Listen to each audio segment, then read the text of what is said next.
Hello বন্ধুরা, good afternoon. দেখো আজকে আমি দুপুরে কি রান্না করেছি। দেখো আজকে শনিবার, নিরামিষ রান্না। তো দেখো এই যে গরম গরম ভাত ধোয়া হচ্ছে, এখনই নামালাম। এই গরম গরম ভাত।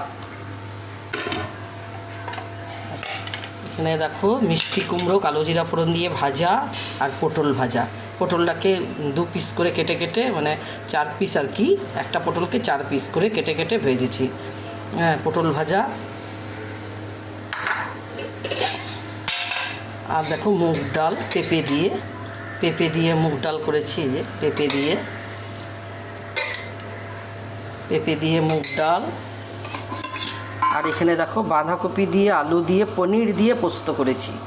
বাঁধাকপি পনির দিয়ে পোস্ত, আজকে এটাই করেছি রান্না। যে পনির দিয়ে, আলু দিয়ে পনির, বাঁধাকপিও দিয়েছি এর মধ্যে। এটা খুব খেতে আমাদের ভালো লাগে। তো আজকে